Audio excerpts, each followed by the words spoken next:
Hello, everybody, and welcome back to the Fierce and Flowing podcast. I'm your host, Monique Renee, and I have another incredible, fierce conversation to share with you today. I am so honored to welcome my spiritual sister to the pod today.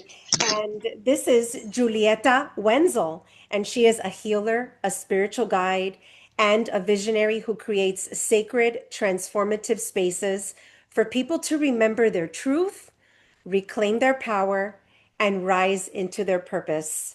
Julieta, welcome. Thank you for having me. I'm so happy to be here.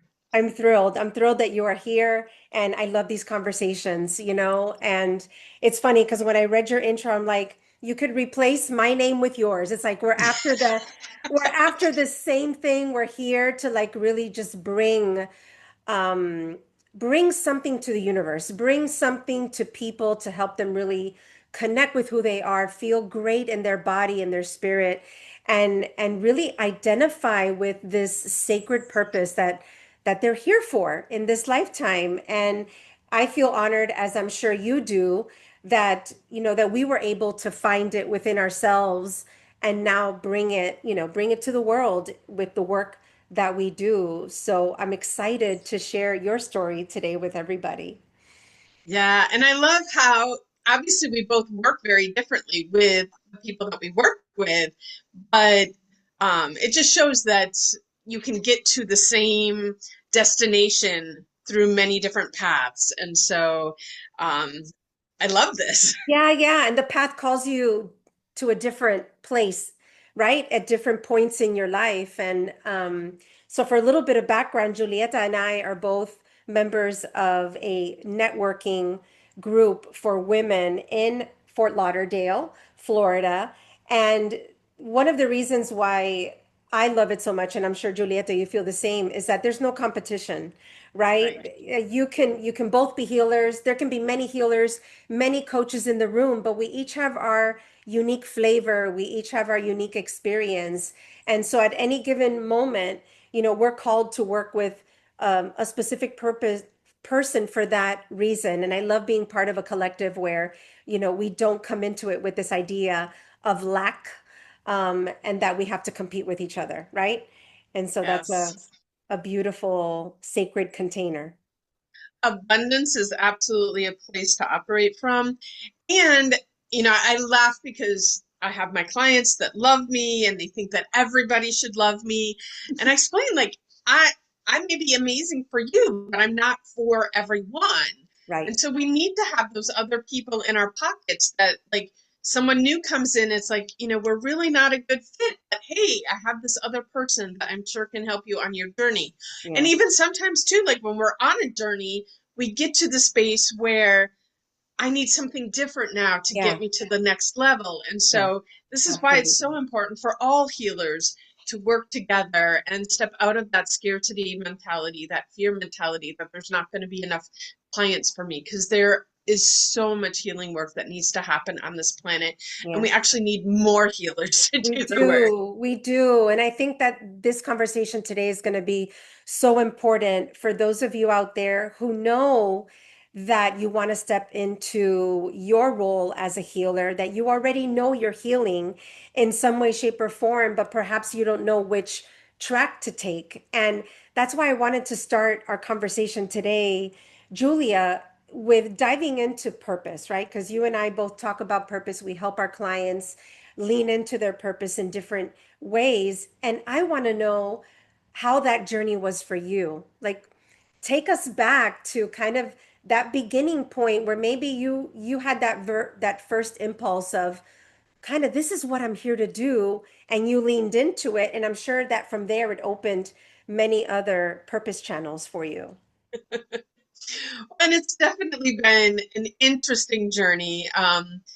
As a child, both my mom and my grandmother were hairdressers. And I can say, like, speaking now, looking back at them, that yes, that's what they did for a living, but their purpose was helping people heal. And, the people that came and sat in their chair, they were clients for life because it was therapy for them going and being there. And when I was little, I always said that I wanted to be a hairdresser because I wanted to be like them, because to me, they were the most magnificent women that I knew. Yes. And as I got to be older, my mom was like, okay, we have to have a conversation here. She's like, you are way too smart. You are not being a hairdresser. You get to pick something else. And so then I was like, well, okay, I guess I'll be a doctor then. And so, because I didn't know it, I don't remember how old I'm guessing maybe like 10 or something like Okay. that. And so as I went along, it was just like, okay, I'm going to be a doctor. I'm going to be a doctor. I'm going to be a doctor. But then, while I always did very well in school, like school was pretty easy for me, I still didn't like school. Hmm. And so when I learned like how long I was going to have to go to school to be a doctor, I was like, I don't know about that. Like, what else could I Right. do?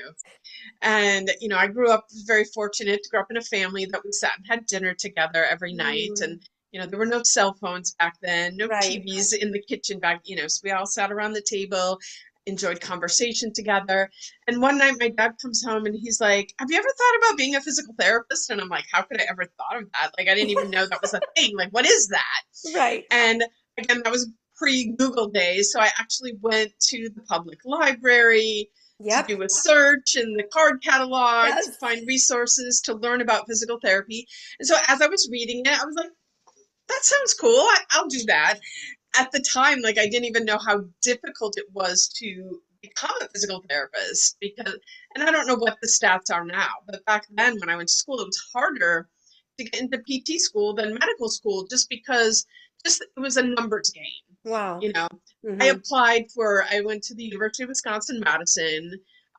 Back then, 60 students got accepted into the program each year. And I think like 4,000 people would Wow. apply for these 60 positions.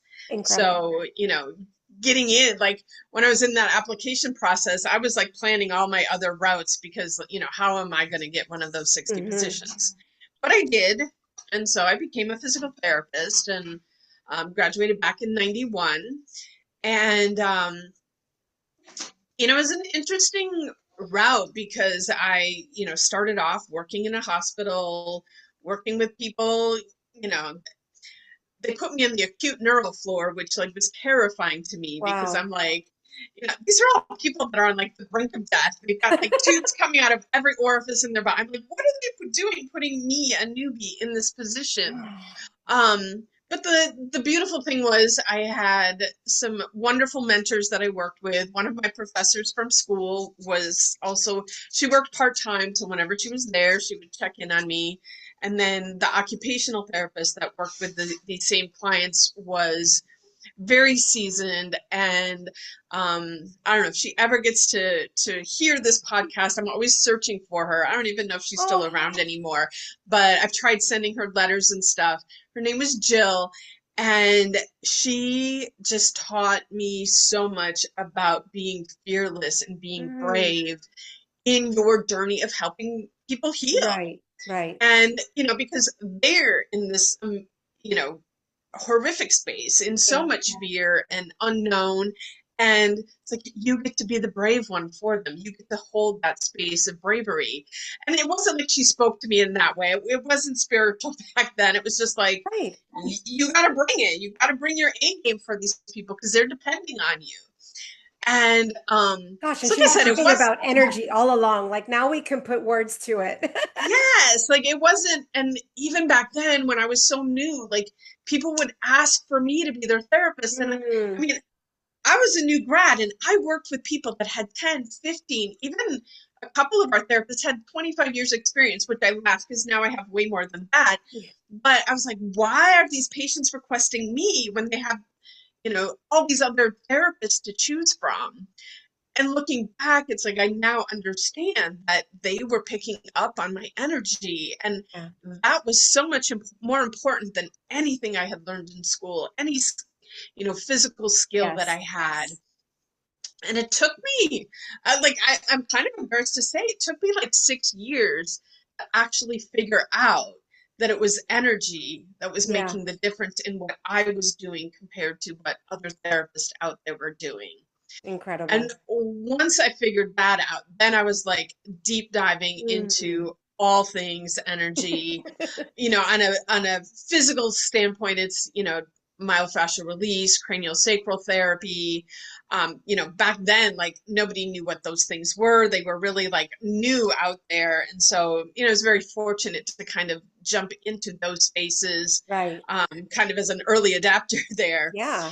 But then also looking at things like quantum touch and Barbara Brennan's Hands of Hmm. Light and Reiki and probably a cajillion others that I'm forgetting. And then also going down the route of looking at like the acupuncture and the The meridians and meridians. points Hmm. and looking at chakras and all of these things that like when I would try and bring them up in the physical therapy realm, everybody's rolling their eyes at me and like, look at this weirdo and she's too woo and all the things. But it was, and I look back like, you know, 20 years ago, I thought I knew so much, but as the journey, like the more you know, the more you realize you don't know. But it's definitely been a very windy, Hmm. bumpy, crazy journey to get to this space where um almost 2 years ago now, I made the decision. I no longer operate as a physical therapist. I did not renew my license anymore. And I'm still working with people one on one, but I've created a ministry. Hmm. And so people, if they want to work with me, they join my ministry. And it's really created this beautiful space for us to work on, whatever level that you're at. And yes, sometimes people still come to me with back pain, neck pain, all the Right. things that I did as a physical therapist. But I also know where I'm sitting now. Like, yes, there's a physical component to these things. Not always, but most Right. of the time. Hmm. Most of the But sometimes it is purely emotional, spiritual, energetic. And so opening up that space to be able to look at the whole being Yes, and the not whole just being. parts. Right. Yeah. And how incredible it is to be able to look at someone's situation and first dive into the energetic part, right? Knowing that if we heal that, then the physical probably will get better as well, right? I'm wondering if you have any like interesting stories or cases that you could share, right? Because I think a lot of people today, I mean, we're humans in human bodies, and so our stress manifests usually first in the body, whether it's headaches or allergies or neck and shoulder pain. And I know that I work with a lot of, I call them high functioning leaders and entrepreneurs who are type A personalities. They want to be successful, they want to work hard, they want to succeed, but on that journey of go, go, go, we're not doing a lot of the BBB. And so we get caught up in this, the physical ailments of all of the stress that we're bringing on board. So, Well, and oftentimes too, those physical ailments show up because the body is trying to get your attention. So like you got to do something about this. You got to address this. And when we don't, like the body will literally just shut down. shut down, knock us on our butt so that we go and do something about it. Um, you know, Having to keep people's identities confidential. But Yes. when you were talking, it was just making me think of this woman. Like she came to me because she had knee pain. And it's someone that most of my clients hang around for years. And it's like they come in when they need me. And then when they're good, they go coast for a while. But life will always bring them back when it's time to get a tune up.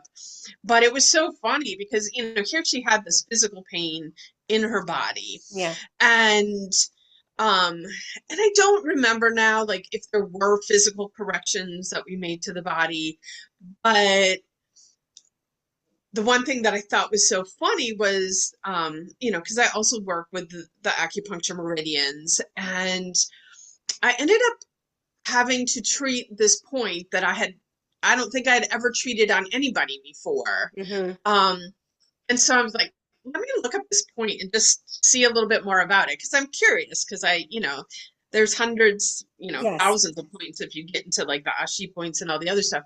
But let me look up this point. So I just opened this book that I have and I'm reading like what it says that it's for.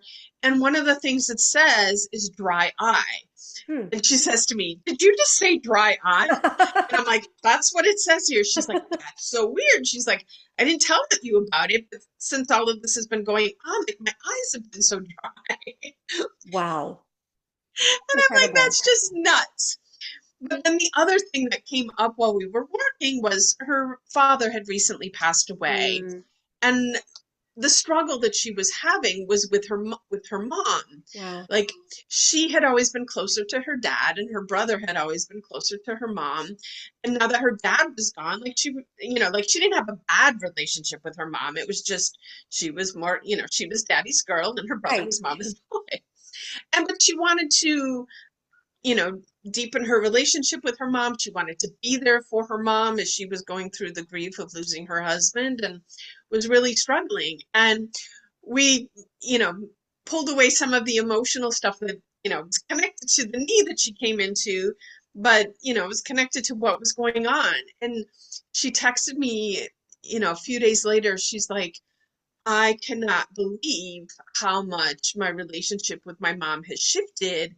And the only thing that was done was, tapping into what are these issues here. And Yeah. once she had acknowledged them, and I don't do psychotherapy, we're not sitting there like Right. analyzing. It's more like identifying, acknowledging, and then Yes. choosing something else going forward. Yeah. And just that simplicity, like, hey, her knee pain was gone, her dry eyes were gone, and her relationship with her mom was Yeah. completely shifted. It's almost like a bottleneck, my experience too with doing different energy sessions is that it's like a bottleneck that's released, right? And sometimes as healers, I know for me, I don't always know what's going to come up.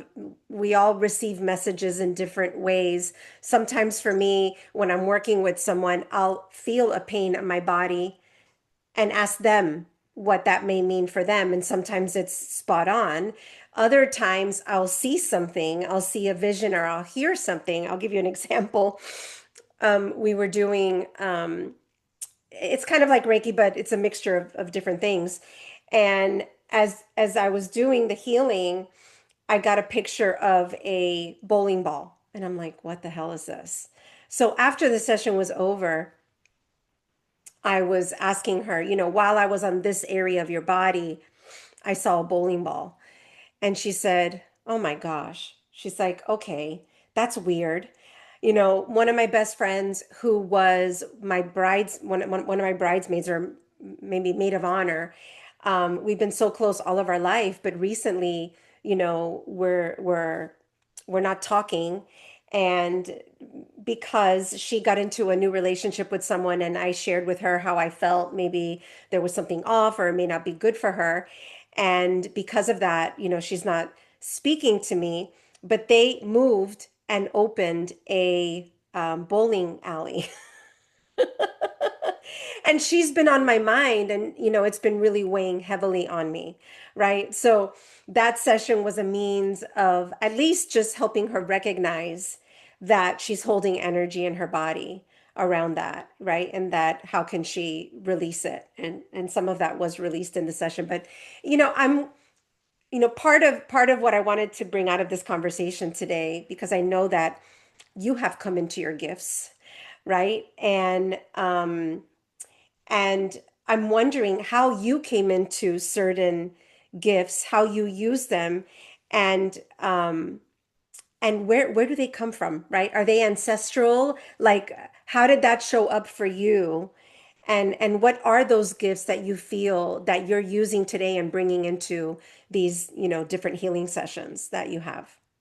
Yeah, and as I said earlier, I wish they were still here so I could have more of these Yes. conversations with them now. But both my mom and my grandma, like without a doubt, Mm, were healers in their communities. They were, they were the ones that looked out for everybody, that people came to them when they had issues. And I don't know, like, I would love to sit and have these conversations with them to know, like, how aware were they that, um, it wasn't just what they said to people, but it was their presence, their energy that shifted things for people. So I know that, some of these gifts are passed down through Profound. that lineage, absolutely, without a doubt. And I think probably for me and like having conversations with others people, I think the biggest thing that has supported me in this journey is just being open and being not afraid. Hmm. Because like when I would, share with people, and again, this is way back 20 Yeah. plus years ago, I would share some of my stories, some of my experiences, and people would be like, how did that not freak you out? How did that not scare you? And I don't know why, but I've always just been open. And one of my biggest funny stories, I don't even remember if I shared this with you, but here we go. So, and this was, I would say probably in maybe 2008, somewhere around Okay. there, maybe a little early, year or two earlier later. But at that time, I had a very busy clinic. I had a business partner who was also a therapist, and we had, I don't know how many, at least 10 employees, other healers working for us. And this day, everybody was gone. I had one last client, and I had told my front desk girl, like, lock the door, and you know, so I knew it was just she and I alone. And she was laying on the table, and I was doing craniosacral therapy on her. I was at her head, and most of the time when I'm doing like hands-on work like that, I close my eyes because that takes any input there out of the picture so that I can just receive what Yeah. I'm feeling through my hands, what I'm feeling energetically. She's like asleep on the table, and I'm sitting there, and the door is to my right, and I feel like someone's standing at the door staring at me. Hmm. But in my mind, I'm just like ignoring it because it's Yeah. impossible. Everybody's gone and the door is locked. There can't be anybody there. So it's not, but the feeling would not go away. Wow. So finally, I open my eyes and I turn to the door, and there's these three blue beings standing in the doorway. Wow. And I'm sitting there in silence because what do I do with this? She's asleep on the table. I'm not waking her because I don't know how she's going to receive this. But I'm like looking at her, and I turn and I look at them, and I look at her, and I look at them, and I'm like, in my head, I'm like, who are they and what do they want?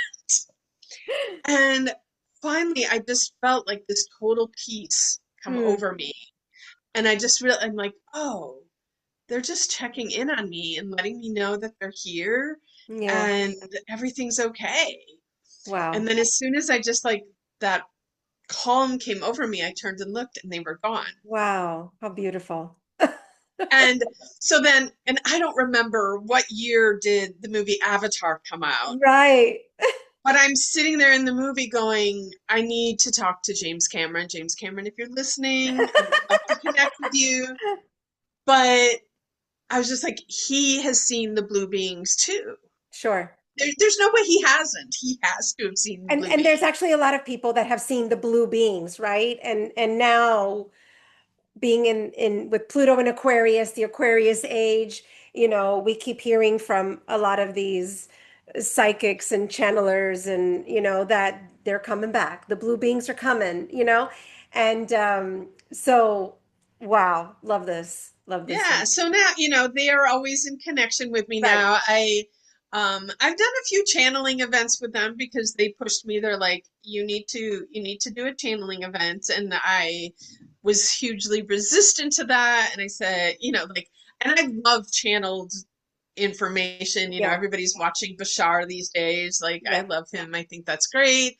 Reading all Cryon and Seth Speaks and a bunch others that are not coming to mind right now.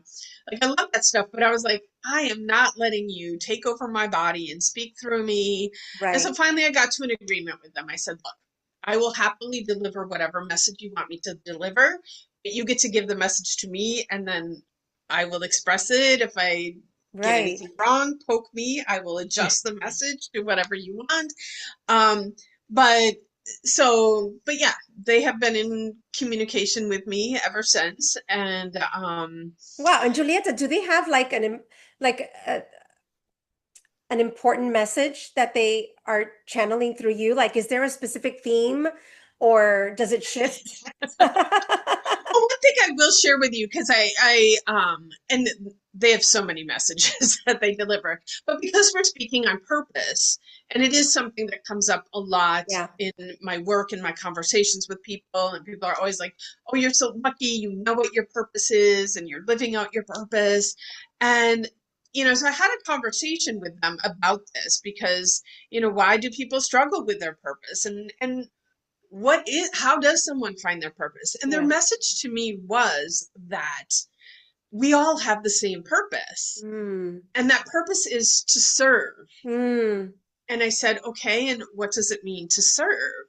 And they said, to serve means to love. Wow.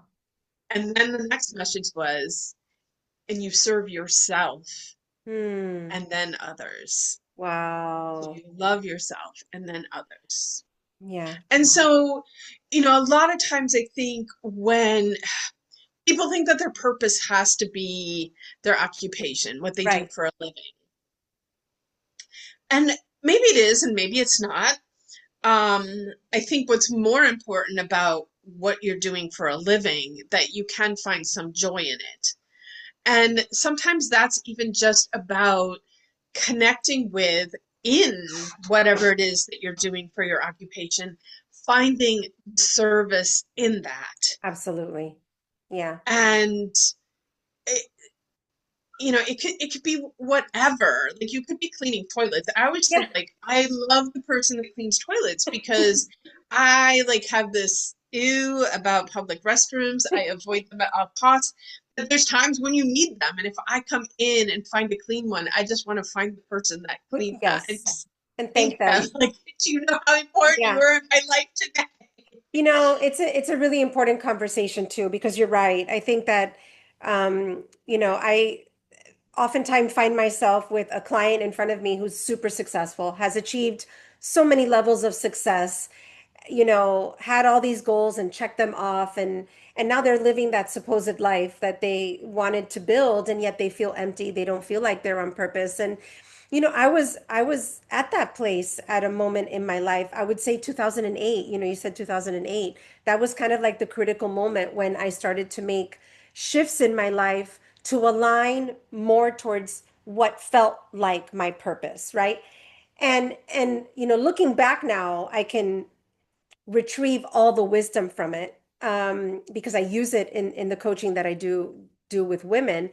And back then, I was so stubborn about I need to design my career to be my purpose. Like, I literally just had to make it happen. And I did eventually, right, down the road.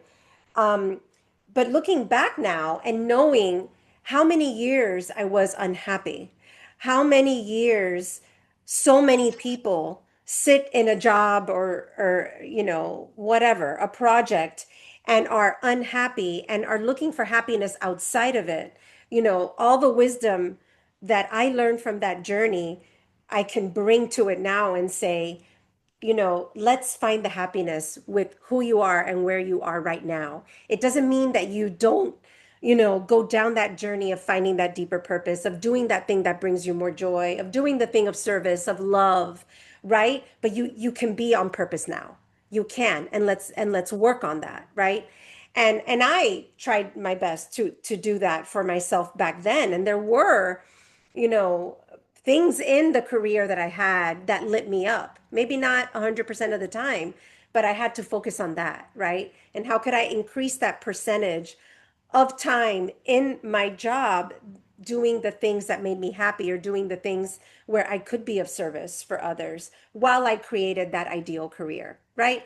And so that is an important message for people to hear, because I totally agree with that channeled message. Like, I really feel that it all goes back to am I sitting in a place of love, right? Am I loving myself? Am I loving my life where I sit today? And am I giving love?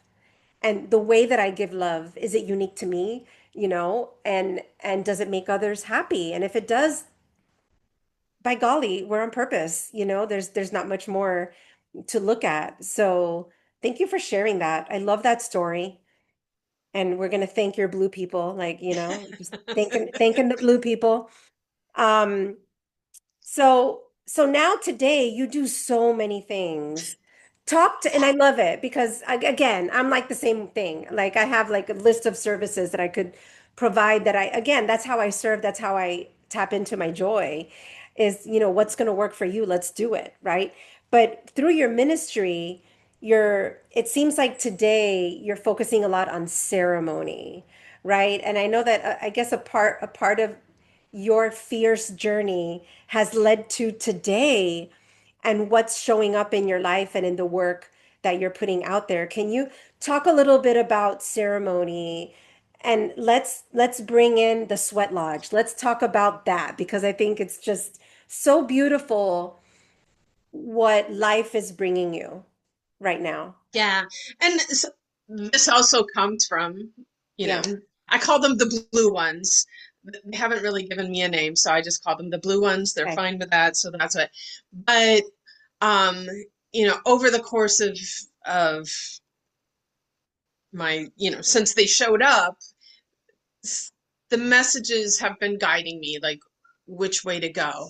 And so several years ago, they were like, this work that you're doing one on one with people is great, but it's time to expand and work with groups of people. Mm-hmm. And, for a long time, I'm like, okay, but what does that look like? I don't know how to make that work. I don't know, but little by little, I started adding in, I started doing chakra balancing classes for people. Um, and then cacao came into my life, and I love sharing cacao with people.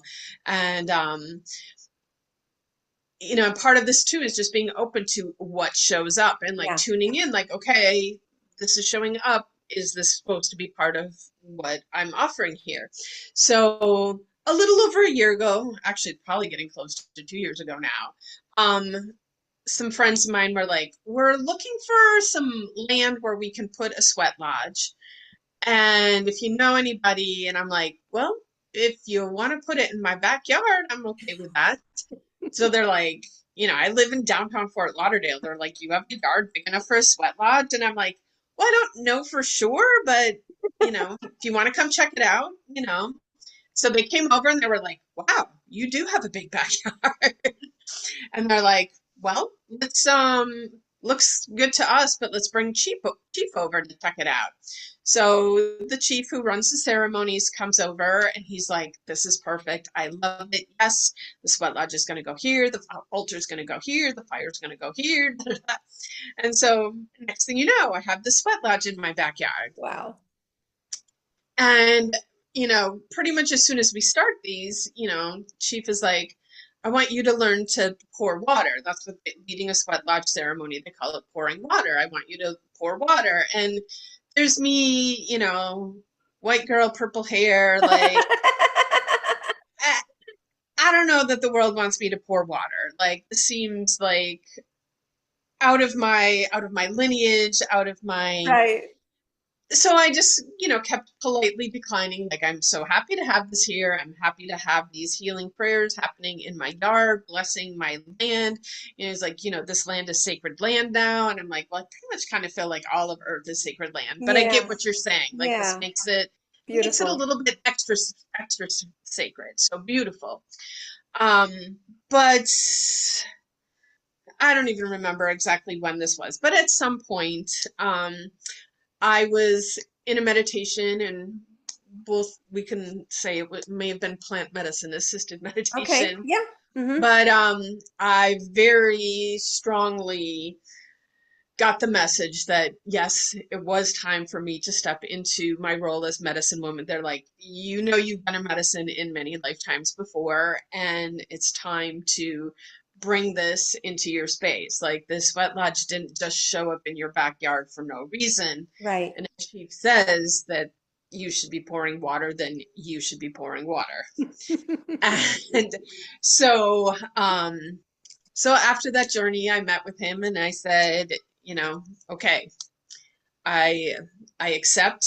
I will take on this other aspect of healing, and so Mhm. that journey has begun. Wow. I do laugh because he's said it multiple times, but as the person sitting behind the water, the most important thing that you have is thick skin. And Wow. and he when you're sitting in that spot, Yeah. and it can be any spot of leadership anywhere. Yes.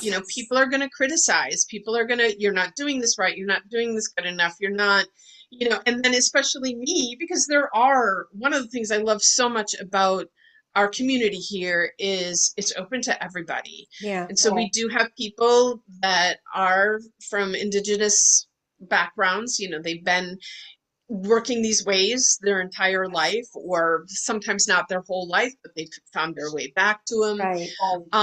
But then, I'm like, on any given sweat lodge, we'll have a Jew, a Christian, a Muslim, an atheist, I a love it. spiritual, non-religious. We have people in their 20s, we have people in their 80s. Like, it is such a Hmm. beautiful, diverse group of people that are in there. But also the people that are indigenous and who have been walking these ways, if not their whole lifetime, a great portion of it, I see and feel their assessment of, like, okay, this woman, like, Why is she and pouring water? Yeah. why is she pouring water? Exactly. And, thankfully too, like, Chief always has my back, and, he'll step up and defend, like, why he has chosen for me Right. to learn to pour water. And but yes, that having thick skin, and I laugh because I'm leading a book group right now for agreements, and agreement number 2 is don't take anything That's personal. right. That's right. And so, you have to sit in that space a lot, and just, whatever they're judging, whatever they're not okay with, it's really about them and it's not about me. Right. But what I also love being in that space too is bringing the feminine energy into Hmm. that space and bringing some softness. And because a lot in their traditions, and a lot of them are sun dancers, and for those that don't know what Sundance is, but it is a huge commitment of self-sacrifice for the community. I mean, Wow. fasting and dry fasting, so no food, no water, and dancing from sunrise to sunset. And it is, and they, like, put things in their skin that rip out. Like, Wow. there's a lot of suffering in that, and a lot of harshness, um and that speaks to the world that we're living in right Yeah. now. Yeah. And right, this healing that's coming on, the shift that's coming in, is about restoring the balance of the sacred feminine and masculine energies. Yeah. And so, like, seeing that, and several people have come up to me, like, now that you're in there in more of a leadership position, like, they feel the shift in the energy inside the sweat lodge. And the sweat lodge is intense. It's not easy. Right. um but any softness that we can bring in there, Yeah. so we can, I healing doesn't have to be hard, healing doesn't No. have to be difficult. It can be gentle and simple. And um another message the guides always say, like, when someone's trying to complicate the healing, it's Yeah. going the wrong direction. Healing is Absolutely. simple. It is. I truly believe that healing can happen in the moment with just a thought, a shift in thought, right? An opening of the heart, a releasing of judgment. Like, to me, all of these simple things that we can do every day, which happen through awareness and through being still, can really heal us, right? And then we have journeys that we want to go on for deeper healing for those people, including myself, who have never been in a sweat lodge or understand it. What happens in a sweat lodge and what is the purpose of doing or participating in a sweat lodge? Yeah, it's a sweat lodge. I always say it's like combining a sauna and church. So I'm there. So it is a prayer, you know, Yeah. it's about prayer and healing. Um, it's definitely longer than most church services, you know, because um, it's a whole process. There, you know, from the moment that the fire is being built, and you know, I've been, I'll say, cleared for fire duty. So Okay. typically, because it's at my house, I start the fire. But there's very like specific ways that you start the fire. It is a ritual itself. It is a prayer itself, and so you know, from the moment that we start the fire until the moment that everything like half a day has gone by. So it is a huge process, and community is definitely involved. Like everybody needs to come and pitch in. But the sweat lodge itself, you know, when the ceremony begins, everybody gets, you know, cleansed with copal smoke, um, and you put tobacco into the fire as an offering, Mm. and you know, then we all crawl in because they're low, and you know, a lot of that is also out of respect and honoring and humbling yourself to Yes. come in. Mm. And so there are what are called four doors. And so first door is where we introduce ourselves. And people oftentimes think like, oh, I'm introducing myself to the other people that are here. But truly you're introducing yourself to the medicine, which, Yes. you know, in their tradition, the sweat lodge is medicine. Medicine. Yeah. And so you're introducing yourself to the medicine. Say, hey, I'm here. I'm here for you to hear my prayers. I'm here for you to support my healing. And each door, there's, you know, people get to speak. Chief kind of gives like what I would call like his sermon for that door, his teaching for that door. And then we sing songs. There's drums. There's rattles. So we sing. Mm. And then when that door ends, we call for the door to be opened. And so in part of the reason for opening the door is to bring more rocks in. Okay. And so second door we bring in more rocks, and second door is about praying for others. So Mm. in their tradition you pray for others before you pray for yourself. And again similarly, and well, now typically Chief is having me pour water for that door. And Okay. so I will speak some prayers for others. I will invite everybody there to, and you can speak your prayers out loud if you Mm. like, which I think is far more powerful. Yeah. But also, if it's something private and you don't feel comfortable sharing it, you can say these prayers, you know, in your Yeah. head. Um, but again, there's more water, more rocks, more water pouring, more songs, and you know, and then we call for the door again. And so third door is the healing round for everybody who's there. Okay. And so, you know, that's also, you have an opportunity to speak out loud, but healing your speaking, you know, whether you have something physical going on in your life, where you have some situation going on Right. in your life, you know, if you're looking for abundance or a new Yeah. job or healing a relationship that you're struggling with, you know, whatever that is, that the third door is the round for that. And then the fourth door is the gratitude door. Mm. And so, you know, that's where we give gratitude to the sweat lodge, to the stones, to the Yeah. fire, to the water, to, you know, everything that came together to support us in that prayer. And and then usually it's done, although every once in a while they do what's called a fifth door. They also call it the buffalo door. Mm. You know, sometimes there's something extra happening. Someone in the group may be asking for a special prayer for something, or sometimes it's somebody's birthday and we're doing a fifth Oh. door for their birthday or whatever. But the beautiful thing too is that yes, it's a lot if you've never done this practice before to sit in for an entire um, ceremony. You can come in and just sit through one door, and Mhm. or you can sit in the first door and sit out the second one and come back in. We've even had people who are like I can't, they've got too many health conditions going on or whatever, or they're claustrophobic or whatever. Right, They're like, right. I can't go inside, but they'll just come and sit outside the sweat lodge, so they Yeah. can be part of the energy and hear what's Yeah, going on and still be a part of it, even if they're not ready to sit inside got the it. sweat Yeah, and lodge. they're still in So, ceremony. yeah. How incredible. I had an image. I just wanted to share it because when you were talking about your mother and your grandmother and pouring water, I find that one of my favorite things to do when I go see my chair therapist is when I sit back and have them pour water over my head. So Yes. I just wanted to give that to you because Yes. for me, there's a synergy there.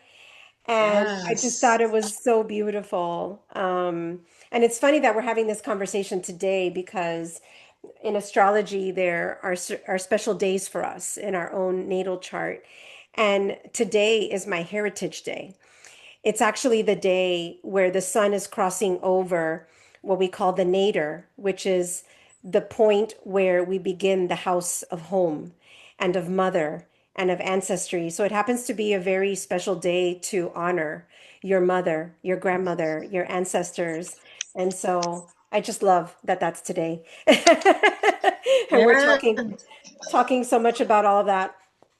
So, as always, I am a big believer in signs and synergy, and so of course, we're having the conversation today. I love this. Can anybody sign up to do a sweat lodge, or is it something that happens regularly? It happen typically we have them around once a month, Okay, and when we're organized, they do end up on my website, but okay, sometimes they come together kind of last minute. But it is something like if someone is interested, just reach out. I also have a WhatsApp group where I post all the upcoming sweat lodges as soon as we have them. And yes, it is open to everybody. yeah. And like I said, it's such a diverse community. There's, Which I is would say most, perfect. I look at yes, that like today for me, when we say it's the age of Aquarius, it's all of this. It's being able to sit in spaces with people who are different than us, different religious backgrounds, different beliefs, different yes, ages, and the divine feminine and the divine masculine and bringing it all together. And so it's just it feels and sounds like beautiful, beautiful medicine for today, yes, right? Because I still feel that this year in particular, it feels like the many people are trying to divide more than ever, create more separation, and yet these are the ceremonies, these are the rituals that can bring us together, despite all of that outer separation that's going on. As far as cacao, what's the magic of cacao from your perspective and why you love it so much? Well, I love it so much, partially because my mission here on this planet is to spread love. And cacao is a heart opener, so love comes from the heart space. And it's such an easy way to get people to start connecting. Hmm, And so while cacao is not, everybody's talking about ayahuasca and all these right. other things that are plant medicine, but cacao is very much a sacred plant medicine. It's just not a psychedelic. You're not going to Right. go on some psychedelic Journey. journey with it, but that doesn't mean that I mean, so much has channeled through me through the gift of the Mm, cacao medicine. And um, it does, it opens your heart, it opens you up to that spirit space. Um, and one of the things that, so I have a podcast and I have my co-host that we lead retreats and stuff together. And what she always says is cacao will give you whatever you ask from it. mm, So when you drink your cacao, sit with intention and right. prayer. And, we when we planned our first retreat, like neither of us had led retreats before. We didn't know what we were doing. We just knew that it was what we were supposed to be doing. Right. Got together, we sat down, we had a cacao ceremony together with the intention that the cacao was going to help us plan this retreat. We planned that thing like in just a few hours. We had the whole thing, and I know that it was divinely channeled Yes, of through the gift of course. the cacao. People have concerns like, because um cacao, and I've heard different views on this, but cacao doesn't have caffeine. It has theobromine, which is like a precursor. And so it will give you energy. It Right. gives me so much energy, but it's not like coffee that Mm-mm. like jolts you awake, but then you crash on the other side of it. And so Right. people that have difficulty sleeping, they're like, should I have it? Should I? Because most of my cacao ceremonies are in the evening. And but Graciela is always like, I have had the most fantastic cacao naps. You just like tell the cacao, I need a nap, and you drink your cacao, and then you go have the most beautiful sleep ever. So it is a beautiful medicine that just envelopes you and hugs you Mm. and supports you. And that just needs to be done with intention and respect Yeah, and I love it. sacredness. Thank you so much for sharing all of this wisdom today and all of the resources that you're bringing to the world. I think a great question for those listeners out there to kind of end with, from your perspective, being a healer, having tuned into your own gifts, for those who want to practice um, hearing better, right? Developing their clairs. What would be your advice as far as like whether it's a daily practice or anything like that? So I do think there's a few things that I want to share Mhm. just based on like my experience, because people Yeah, think like, oh, you're different, you're special. right. No, Mm-mm. we all have these gifts. Right. But I think one of the big things is everybody expects that these messages come through. Like you hear this voice in your head telling you the messages. That's Right. how, you know, that is one way that people get those messages, and that's called clairaudience. Right. And while occasionally I hear messages like that, but even my blue beings, they're communicating to me in frequency.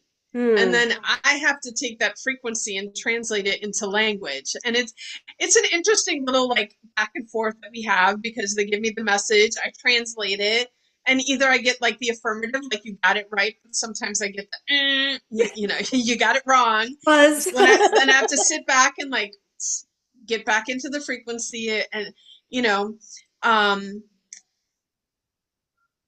and before I was communicating with them, and still now, like a lot of times I have what's called claircognizance. Like I Right. just know You things. just know How I things. know, I don't know how I know it. I just know it. And but other people see things, other people smell things, Right. there's all different ways that these messages come in. So the first thing is that you have to just be open Mm. to how the message should show up. Right. And just because you heard so and so gets their messages one way doesn't mean that's how you're going to get your messages. They're not more special than you. Right. The universe is constantly throwing messages at us. It's just, are you open to receive them? Exactly. Exactly. Yeah. And then the other thing that I always tell people is, when you receive a message, trust it, Mm-hmm. acknowledge it, and Yeah. trust it. Yep. Because then the universe goes, ah, they got it. Right. And they witnessed, okay, you picked it up this way, so we're going to keep delivering you more messages that way. And sometimes it's in images, sometimes it's in songs and Yep. signs, and like, because we've talked about my mom, like Yeah. when I see a cardinal, I know my mom is here. She, Yep. that was her favorite bird when she was here. Red was her favorite color. And cardinals will show up for me in the most interesting places, like places they shouldn't even be, and there they are. And it's like, hi mom, thank you for being here, thank you for Wow. supporting me on this. So And beautiful. so it's just, Yeah. and get Openness and trust. Yeah. Openness and trust. That is really the sacred path, right? It's in so many ways, whether you're a business owner, whether you're a stay-at-home mom, whether you're a student, it's opening, being open to what shows up. I think that's how our purpose, right? If we want to define it that way, how it shows up moment to moment too, is by recognizing, what is showing up. Like the sweat lodge showed up for you exactly when it needed to be, a new aspect of your purpose. Yeah. How amazing. Julieta, this has been an incredible conversation. I want to thank you. I have so much gratitude for you, and I can't wait to come to some of your events. So you'll see me soon. Cacao, Sweat Lodge, all of it. And yeah, and craniosacral. We talked about that. That's definitely number one on my list. But for those of our listeners who want to connect with you, what's the best method for them to get in touch with you? Well, simple. If you want to see like what all the options are, my event website is bodyandsoulevents.love because of Okay, course of it's got to be course. .love. Everything that I'm offering is on there, and you can also reach out through there and connect with me. You will find me on all the Facebook, the Socials. Instagram, the LinkedIn. You can search for me any of those places, and you will find me. But the Okay. most succinct place to find all the information is on bodyandsoulevents.love. Okay, beautiful. You heard it, everybody. Bodyandsoulevents.love. Thank you to you again. It was such a lovely conversation. And thank you all to my listeners. And I will see you soon on the Fierce and Flowing podcast. Take care. Have a great day.